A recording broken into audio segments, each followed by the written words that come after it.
ആകാശവാണി.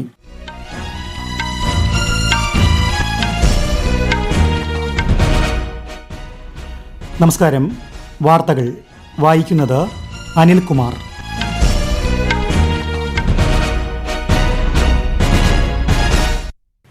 പ്രധാന വാർത്തകൾ. യുവജനങ്ങൾക്ക് മുന്നിൽ അവസരങ്ങളുടെ ലോകമാണുള്ളതെന്ന് ഉപരാഷ്ട്രപതി CP രാധാകൃഷ്ണൻ. നീതി ആയോഗ് കേന്ദ്ര സർക്കാർ പുനഃസംഘടിപ്പിച്ചു. രാജ്യത്തിന്റെ നയരൂപീകരണത്തിലെ സുപ്രധാന ഘടകമാണ് നീതി ആയോഗ് എന്ന് പ്രധാനമന്ത്രി നരേന്ദ്രമോദി.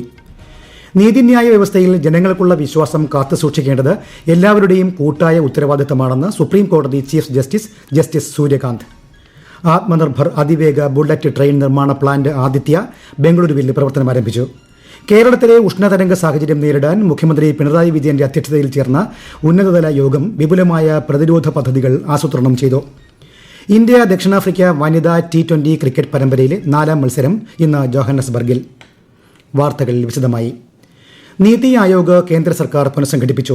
പ്രമുഖ സാമ്പത്തിക ശാസ്ത്രജ്ഞൻ അശോക് കുമാർ ലാഹിരിയെ പുതിയ വൈസ് ചെയർമാനായി നിയമിച്ചു. നിലവിലെ വൈസ് ചെയർമാൻ സുമൻ K. ബേരിക്ക് പകരമാണ് അദ്ദേഹത്തിന്റെ നിയമനം. ഇതിനു പുറമെ Rajiv Gauba, professor KV Raju, professor Gobardhan Das, doctor M. Srinivas, professor Abhay Karandikar എന്നിവരെ നീതി ആയോഗിന്റെ പൂർണ്ണസമയ അംഗങ്ങളായും സർക്കാർ നിയമിച്ചിട്ടുണ്ട്. ഇന്ത്യയുടെ നയരൂപീകരണത്തിൽ നീതി ആയോഗ് സുപ്രധാന ഘടകമായി മാറിയെന്ന് പ്രധാനമന്ത്രി നരേന്ദ്രമോദി.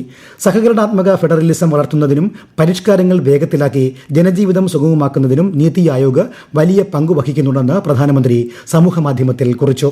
നീതി ആയോഗിന്റെ പുതിയ വൈസ് ചെയർമാനായി നിയമിതനായ അശോക് കുമാർ ലാഹിരി ന്യൂഡൽഹിയിൽ പ്രധാനമന്ത്രിയുമായി കൂടിക്കാഴ്ച നടത്തി. യുവജനങ്ങൾക്ക് മുന്നിൽ അവസരങ്ങളുടെ ലോകമാണുള്ളതെന്ന് ഉപരാഷ്ട്രപതി CP രാധാകൃഷ്ണൻ ജയ്പൂരിൽ രാജസ്ഥാൻ സർവകലാശാലയുടെ 35ാം ബിരുദദാന ചടങ്ങിനെ അഭിസംബോധന ചെയ്യുകയായിരുന്നു അദ്ദേഹം. അവസരങ്ങളോടൊപ്പം വെല്ലുവിളികളും വർദ്ധിച്ചു വരികയാണ്. വിദ്യാഭ്യാസ സ്ഥാപനങ്ങളിൽ നിന്ന് നാം നേടിയ അറിവ് മികച്ച ഭാവി രൂപപ്പെടുത്തുന്നതിന് ഉപകരിക്കുമെന്നും ഉപരാഷ്ട്രപതി പറഞ്ഞു. You step into a world filled with opportunities. Today's world is lot of opportunities, no doubt about it, but lot of challenges also. And it gives you a lot of responsibilities also. The knowledge you have gained here is a tool for your progress in the future. A true measure of your education will be seen in how you apply and you lift yourselves to motivate and to act with integrity. നീതിന്യായ വ്യവസ്ഥയിൽ ജനങ്ങൾക്കുള്ള വിശ്വാസം കാത്തുസൂക്ഷിക്കേണ്ടത് എല്ലാവരുടെയും കൂട്ടായ ഉത്തരവാദിത്തമാണെന്ന് supreme കോടതി chief justice Suryakant.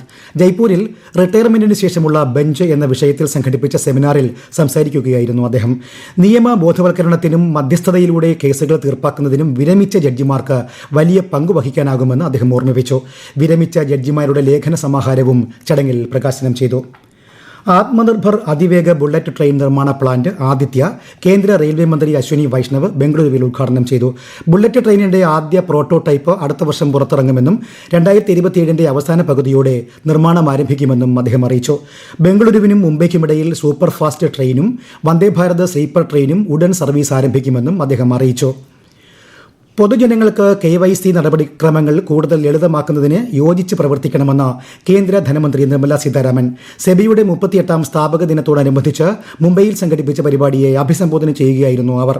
വിവിധ സാമ്പത്തിക സേവനങ്ങൾക്കായി ഒരേ പരിശോധനാ നടപടികൾ ആവർത്തിക്കേണ്ട സാഹചര്യം ഉണ്ടാകാതിരിക്കാൻ ഈ മേഖലയുമായി ബന്ധപ്പെട്ട് പ്രവർത്തിക്കുന്നവർ ശ്രദ്ധിക്കണമെന്നും ശ്രീ നിർമ്മല സീതാരാമൻ പറഞ്ഞു.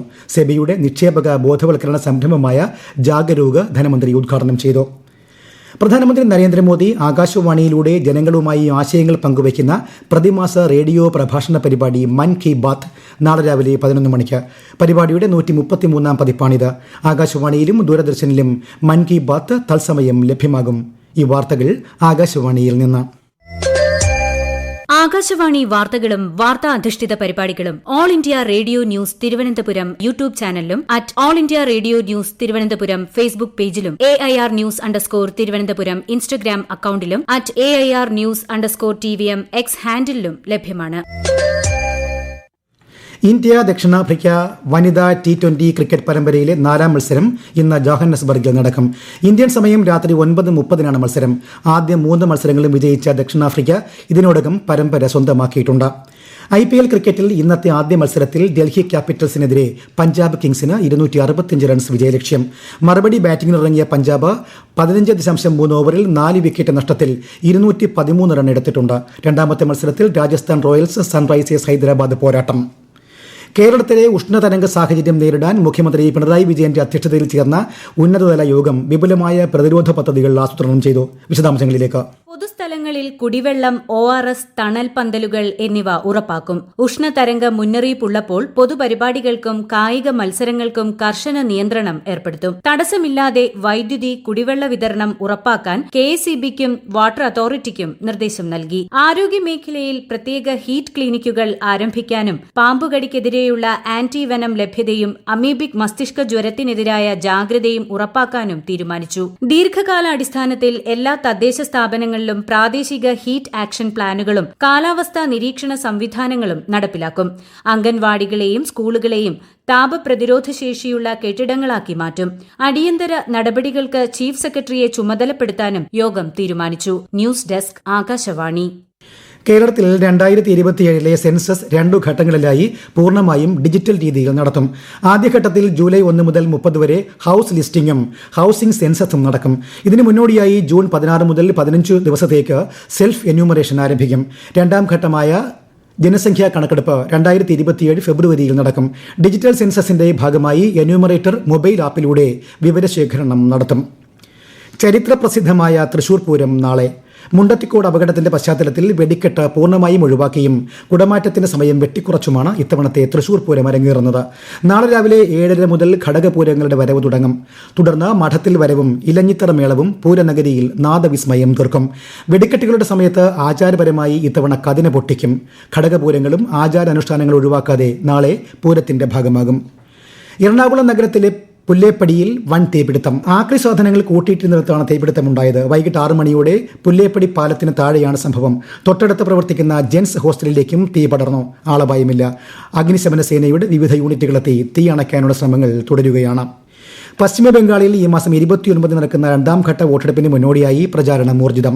BJPക്ക് വേണ്ടി കേന്ദ്ര ആഭ്യന്തരമന്ത്രി അമിത്ഷാ ഈസ്റ്റ് ബർദ്വാൻ, ഹൌറ എന്നിവിടങ്ങളിൽ റാലികളിലും ഹൌറയിലും സൌത്ത് കൊൽക്കത്തയിലും റോഡ് ഷോകളിലും പങ്കെടുത്തു. തൃണമൂൽ കോൺഗ്രസിനായി മുഖ്യമന്ത്രി മമതാ ബാനർജി ഹൂഗ്ലി, ഡംഡം, ഭവാനിപൂർ, ബഹ്ല എന്നിവിടങ്ങളിൽ പ്രചാരണം നടത്തി. കോൺഗ്രസ് നേതാവ് രാഹുൽ ഗാന്ധി ഇന്ന് ശ്രീരാംപൂർ, കൊൽക്കത്ത എന്നിവിടങ്ങളിൽ റാലികളെ അഭിസംബോധന ചെയ്തു. CPIM സംസ്ഥാന സെക്രട്ടറി മുഹമ്മദ് സലീം, മുതിർന്ന നേതാവ് അസീം ദാസ് ഗുപ്ത എന്നിവരുടെ നേതൃത്വത്തിലുള്ള ഇടതുമുന്നണി ഹൌറയിലും പാനിഹട്ടിലും റോഡ് ഷോകൾ സംഘടിപ്പിച്ചു. 2ാം ഘട്ട വോട്ടെടുപ്പിന് മുന്നോടിയായി പശ്ചിമബംഗാളിൽ വിവിധ മണ്ഡലങ്ങളിലെ സുരക്ഷാ ക്രമീകരണങ്ങൾ ശക്തമാക്കി. Chief electoral officer Manoj Kumar Agarwal ഉൾപ്പെടെ ഉന്നത തെരഞ്ഞെടുപ്പ് ഉദ്യോഗസ്ഥർ ആറാംബാഗ്, ബരക്പൂർ, സന്ദേശ് ഖാലി എന്നിവിടങ്ങളിൽ നേരിട്ടെത്തി സ്ഥിതി വിലയിരുത്തി. പ്രശ്നസാധ്യതയുള്ള ബൂത്തുകളിൽ കേന്ദ്രസേനയെ വിന്യസിക്കാനും നിരീക്ഷണം കർശനമാക്കാനും ചീഫ് ഇലക്ടറൽ ഓഫീസർ നിർദ്ദേശം നൽകി. ജീവന് ഭീഷണിയായ മലേറിയ രോഗത്തിനെതിരെ പോരാടുന്നതിനുള്ള ശ്രമങ്ങൾ ശക്തിപ്പെടുത്തണമെന്ന് കേന്ദ്ര ആരോഗ്യമന്ത്രി JP നഡ്ഡ. കൃത്യസമയത്തുള്ള ഇടപെടലിലൂടെ ഇത് തടയാവുന്നതും ചികിത്സിച്ച് ഭേദമാക്കാവുന്നതുമാണെന്ന് ലോക മലേറിയ ദിനാചരണത്തിന്റെ ഭാഗമായി സാമൂഹ്യമാധ്യമത്തിൽ നൽകിയ സന്ദേശത്തിൽ അദ്ദേഹം പറഞ്ഞു. മലേറിയ പ്രതിരോധം, നിയന്ത്രണം, ചികിത്സ എന്നിവയെക്കുറിച്ച് ആഗോളതലത്തിൽ അവബോധം വളർത്തുന്നതിനാണ് വർഷം തോറും ഈ ദിനം ആചരിച്ചു വരുന്നത്. സംയുക്ത സൈനിക മേധാവി general Anil Chauhan US Pacific air force കമാൻഡറുമായി കൂടിക്കാഴ്ച നടത്തി. ഇന്ത്യയും US തമ്മിലുള്ള തന്ത്രപരമായ പങ്കാളിത്തം കൂടുതൽ ദൃഢമാക്കുന്നത് ഇരുപക്ഷവും ആവർത്തിച്ചു. ഇൻഡോ പസഫിക് മേഖല ഉൾപ്പെടെ സമാധാനവും സുസ്ഥിരതയും നിലനിർത്തുന്നതിനും സുരക്ഷ ഉറപ്പാക്കുന്നതിനുമുള്ള പ്രതിബദ്ധത സൈനിക മേധാവിമാർ അടിവരയിട്ടു. പശ്ചിമബംഗാളിൽ പൊതുവിതരണ സംവിധാനവുമായി ബന്ധപ്പെട്ട അഴിമതി കേസിൽ എൻഫോഴ്സ്മെന്റ് ഡയറക്ടറേറ്റ് വ്യാപക തെരച്ചിൽ നടത്തി.